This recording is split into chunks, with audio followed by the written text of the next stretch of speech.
course, knew Senator McCain, know his family. It's a time for some emotions to arise. Yeah, what's important to know about this disease is, as you mentioned, I think as Jeff Zeleny mentioned, the deterioration was rapid. It had been coming for a year, but the nature of this disease was that he had great days, great weeks, in fact, and then followed by bad days. And it was such an emotional roller coaster, a psychological roller coaster, dealing with this illness. And as you all know, a guy who will not quit. So this was long coming. That was a gift in some ways, because the family had the gift of time to sit down with the senator and reflect on his legacy and his life, and that was incredible. But in the end, how do you prepare for this? I am sure as much time as they have had, it's still incredibly emotional. And you know, we think of McCain and the family, we think of service. You see Cindy McCain there next to her two sons, and of course Meghan, two sons in uniform. Jack McCain, who, as Admiral Kirby said, followed his father, grandfather, and great-father's lead and went to the Naval Academy, is now serving in the U.S. Navy. And next to him, Jimmy, who enlisted as a Marine during the Iraq War. He enlisted.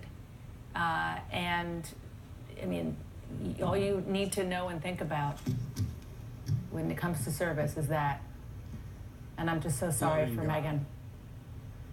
See our tears for our brother, our father, our husband, our fellow citizen, our senator.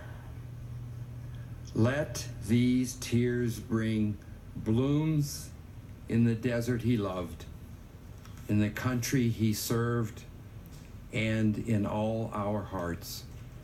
Amen.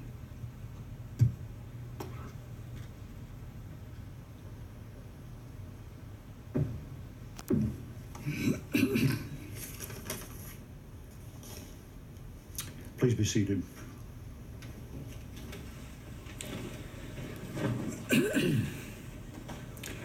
Governor Ducey, Governor Brewer, Governor Symington, Governor Napolitano, Representative Colby, Senator Slatz, Senator Heller, Senator Flake, Cindy McCain, and all members of the McCain family and friends.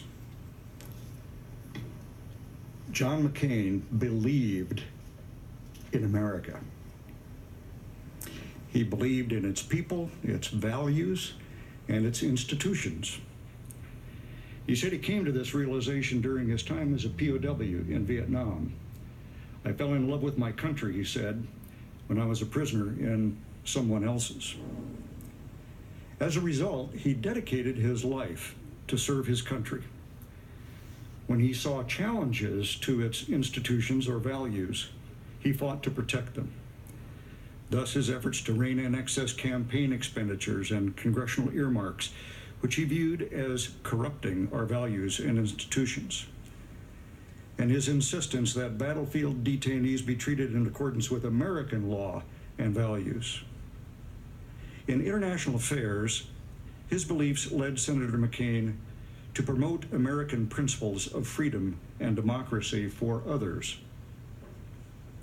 And in our military campaigns, to support our missions and our troops. John had a keen eye for American interests and could spot dangerous adversaries a mile away. He was among the first to advocate the surge in Iraq to regain the initiative in the war there.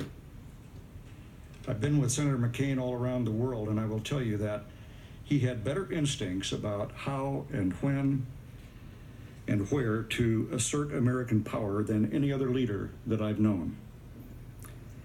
He had been to more countries, knew more foreign leaders, and had a better grasp of history than any other American official, including our secretaries of state. One illustration that we're all familiar with was when others were looking into Vladimir Putin's eyes with an eye of understanding him and reaching accommodation with them. John, of course, said, I looked into his eyes and I saw KGB.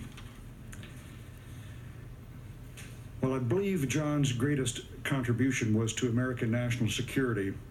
We must comment a bit on Arizona interests as well.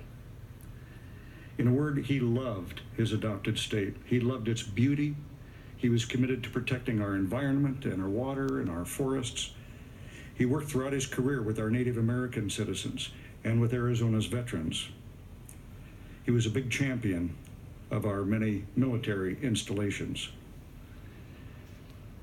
Some have disagreed with some of Senator McCain's votes on policy positions, but that should not diminish our gratitude for his service. And let's return to where I began. John's love for America and Arizona. He represented our values all over the world as Senator from Arizona, and America is stronger for his fierce defense of our values. We can be proud he was our senator. I consider it a great privilege to have served with John, and I will miss him as a friend and as a strong force for America in the world.